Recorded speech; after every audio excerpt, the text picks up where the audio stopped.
नमस्ते ट्रेडर्स, मैं ओंकारेश्वर। स्वागत है आपका अपने यूट्यूब चैनल समृद्धि कंसल्टिंग पे। तो आपने जैसे थंबनेल में देखा दोस्तों, मैं आज कुछ कमोडिटीज़ के बारे में बात करूंगा। पूरा हम सारे कमोडिटीज़ का एनालिसिस करेंगे जो भी मैं ट्रेड करता हूं, और उसके बाद देखेंगे कि कौन से दो कमोडिटीज़ में ट्रेडिंग का अपॉर्चुनिटीज़ है। तो चलिए चार्ट्स पे चलते हैं। तो शुरुआत गोल्ड से करते हैं दोस्तों।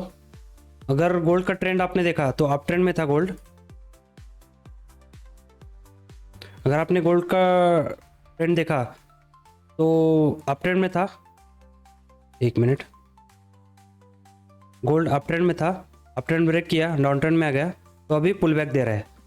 तो हम थोड़ा सा शॉर्ट टाइम फ्रेम में जाएंगे और इसको स्टडी करेंगे। जैसे आप देख सकते हैं यहाँ पे जब डाउन ट्रेंड में कन्वर्ट हुआ, ट्रेंड चेंज हुआ, डाउन ट्रेंड में आ गया, पुल बैक दिया अभी। तो यहाँ पे जैसे मैंने मार्क किया, यहाँ पे एक इसको डबल टॉप बोल सकते हैं।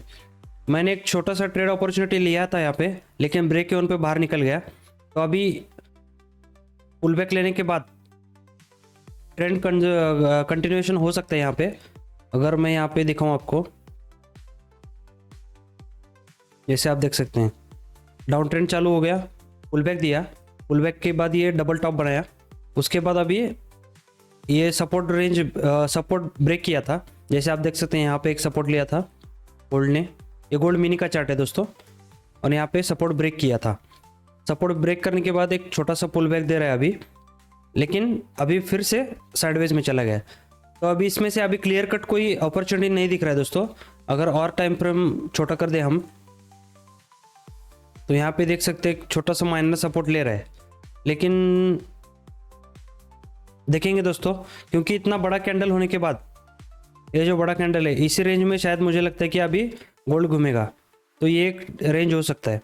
तो अगर ये रेंज का मैं प्राइस बताऊं तो ये तो 97,100 बोलेंगे इसको, और नीचे का रेंज है 96,500, 96,469 है एग्जैक्टली। अगर लो में देखूं 96,465, तो इसी रेंज में मुझे लगता है अभी घूमेगा। लेकिन देखते हैं दोस्तों, इस लेवल के पास 9700 और 96,465 इस रेंज में अभी घूमेगा, ऐसा मेरा अंदाज़ा है दोस्तों। देखते हैं अगर इस रेजिस्टेंस और इस सपोर्ट के पास आके कैसे एक्शन देता है, प्राइस एक्शन, उसके बाद मैं डिसाइड करूँगा और हम देख सकते हैं। तो लिस्ट में अगला है दोस्तों नेचुरल गैस। नेचुरल गैस का अगर हम कंप्लीट एनालिसिस करेंगे, ये दोस्तों मेरे पुराने ट्रेड के मार्क किए हुए हैं प्राइसेस। अगर नेचुरल गैस देखेंगे तो इसका अभी डाउन ट्रेंड चल रहा है। एक बहुत बड़ा पुल बैक दिया था, उसको ब्रेक करने के बाद अभी सपोर्ट के पास ट्रेड कर रहा है। तो अगर हम स्मॉलर टाइम फ्रेम में जाएंगे, हम देख सकते हैं ये जो सपोर्ट लेवल बन गया था, एक मिनट दिखाता हूँ आपको। ये जो पुल बैक दिया था उसका ब्रेकडाउन दिया, फिर से नीचे जाना चालू हो गया, लेकिन अभी पुल बैक में ही चल रहा है। तो इसमें भी आप अगर देखेंगे तो ये डेली में दिखाता हूँ।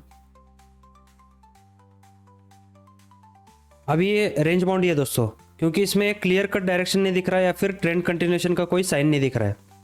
तो इसमें भी हम बोल सकते हैं।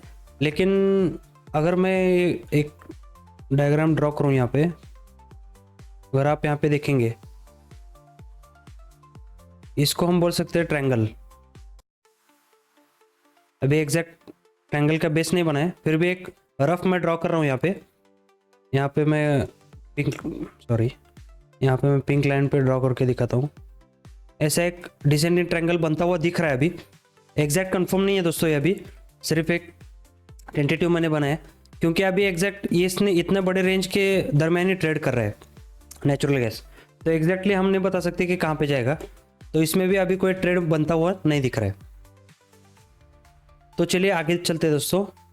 आगे का कमोडिटी है दोस्तों क्रूड ऑयल का चार्ट देखेंगे हम। क्रूड ऑयल मिनी का देख रहा हूँ मैं। इसमें आप अगर देखेंगे, अगर हायर टाइम फ्रेम में हम देखेंगे तो ये डाउन ट्रेंडिंग चैनल में चल रहा है दोस्तों। जैसे आप देख सकते हैं यहाँ पे रेजिस्टेंस रेजिस्टेंस रेजिस्टेंस, यहाँ पे भी एक रेजिस्टेंस लिया, इसमें उसके बाद बहुत बड़ा फॉल हो गया था। उसके बाद अगर ये सपोर्ट तीन बार सपोर्ट ले यहाँ पे, तो जैसे आप देख सकते हैं ये डाउन ट्रेंडिंग चैनल में चल रहा है, तो मतलब ओवरऑल ट्रेंड डाउन है क्रूड ऑयल का। इसमें शॉर्टिंग अपॉर्चुनिटी ढूंढने का हम कोशिश कर सकते हैं, लेकिन अभी अगर हम देखेंगे डेली पे भी आप देखेंगे तो एक जोन में ही चल रहा है। अगर थोड़ा सा स्मॉलर टाइम फ्रेम में जाए हम, इसमें हम देखेंगे तो ये एक साइडवेज जोन बना है, तो इसके नज़दीक अभी एक स्ट्रक्चर बनता हुआ दिख रहा है दोस्तों, कप एंड हैंडल बोल सकते हैं इसको। ऐसा एक कप बनाया, थोड़ा सा मैं लार्ज बनाता हूँ इसको, ऐसा एक कप बनाया और ऐसा हैंडल बना के ब्रेकआउट देने का पॉसिबिलिटी लग रहा है, इसलिए मैंने थोड़ा मार्क करके और लॉन्ग का एक ट्रेड का यहाँ पे बनाया था डायग्राम। तो देखते हैं दोस्तों, लेकिन विद इन दिस जोन अगर ट्रेड करता है तो यहाँ पे ट्रेड लेने की कोई ज़रूरत नहीं दोस्तों, क्योंकि यहाँ पे स्टॉप लॉस हिट होने की बहुत ज़्यादा चांसेस रहते हैं। और अगर यहाँ पे आ गया सपोर्ट पे तो यहाँ पे बाउंस होने का चांस है, या फिर साइडवेज जाके ब्रेक डाउन। ऐसे ही अगर रेजिस्टेंस के पास आया तो टच करके नीचे आने का या फिर ब्रेकआउट देने का चांसेस है, क्योंकि ये ओवरऑल डाउन ट्रेंड है तो अप जाने का चांसेस थोड़ा कम लग रहा है। लेकिन अगर फिर भी गया ऊपर गया तो ये गैप का एक रेजिस्टेंस जोन है दोस्तों। ये दिन बताता हूँ मैं एग्जैक्टली आपको। एक 23 जून को फॉल हुआ था, उसके बाद 24 को गैप डाउन ओपन हो गया था। तो 23 जून का जो क्लोजिंग प्राइस था 6021, ये क्रूड ऑयल मिनी का चार्ट है दोस्तों। 6021 के पास एक रेजिस्टेंस ले सकता है, इसलिए रिस्क टू रिवॉर्ड है। अगर छोटा स्टॉप लॉस के साथ मिलता है लॉन्ग ट्रेड तो यहाँ तक जाने का तो चांस लग रहा है, लेकिन ओवरऑल डाउन ट्रेंड है, इसको ध्यान में रखते हुए ट्रेड करना है इसको। तो ये एक मैं वॉच कर रहा हूँ क्रूड ऑयल मिनी। और लास्ट का जो है सिल्वर माइक्रो दोस्तों, ये सबसे ज़्यादा हाई प्रोबेबिलिटी ट्रेड लग रहा है मेरे को, इसलिए मैंने इसको लास्ट में रखा है। तो जैसे आप देख सकते हैं लॉन्गर टर्म अप ट्रेंड में ही है सिल्वर मिनी, तो हम कंफर्टेबली बोल सकते हैं कि इसको लॉन्ग ट्रेड लेना है। अगर थोड़ा सा शॉर्ट टर्म में जाएंगे हम, तो यहाँ पे आप देख सकते हैं एक साइडवेज जोन बना है, लेकिन रिसेंटली इसमें आप अगर देखेंगे तो एक असेंडिंग ट्रायंगल बनाने का कोशिश कर रहा है। और जैसे आप यहाँ पे देख सकते हैं असेंडिंग ट्रायंगल बनाया भी, और उसमें एक छोटा ट्रायंगल बनाने का कोशिश कर रहा है।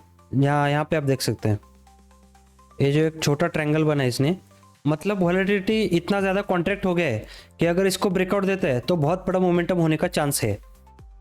और अगर इसमें मोमेंटम हुआ तो टारगेट अगर हम देखेंगे, इसमें टारगेट हम कैलकुलेट करेंगे तो ये जो ट्रायंगल बना है, इस ट्रायंगल के टॉप से बेस का प्राइस का अगर हम ये लेंगे तो रफली 1,12,000 का टारगेट बनता है इसमें दोस्तों।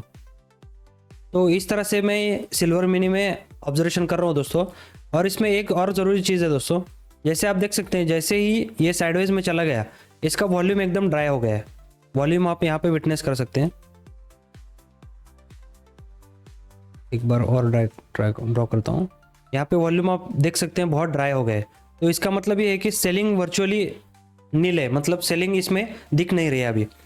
तो अगर इसका ब्रेकआउट हो गया सक्सेसफुल और वॉल्यूम के साथ हो गया तो ऊपर जाने का चांसेस ज़्यादा है। ऊपर जाने के लिए क्यों बोल रहा हूँ दोस्तों, क्योंकि हमने ट्रेंड एनालिसिस किया है इसका अप ट्रेंड में। तो हमें जब कोई ट्रेंड रहता है, ट्रेंड इज योर फ्रेंड दोस्तों, तो जो भी प्रिवेलेंट ट्रेंड है, जो भी स्ट्रॉन्ग ट्रेंड चल रहा है अभी, उसके डायरेक्शन में ट्रेड लेना सक्सेसफुल रहता है। तो दोस्तों आज के वीडियो में आपने सीखा कि एनालिसिस कैसे करना है, ओवरऑल ट्रेंड एनालिसिस, और स्ट्रक्चर कैसे देखने, पैटर्न कैसे देखने, और उसका ट्रेड कैसे लेना है। तो मैं दोस्तों इस वीडियो में जैसे बताया आपको सिल्वर मिनी को और क्रूड ऑयल मिनी को देख रहा हूँ मैं अभी। तो मोस्ट प्रोबेबली मेरा ट्रेड रहेगा अगले वीक में सिल्वर मिनी में। तो ट्यून इन कीजिए दोस्तों चैनल को। अगर आपको कंटेंट पसंद आए तो लाइक शेयर और सब्सक्राइब कीजिएगा, और अपने दोस्तों को भी शेयर कीजिएगा। आज के लिए इतने दोस्तों, थैंक यू।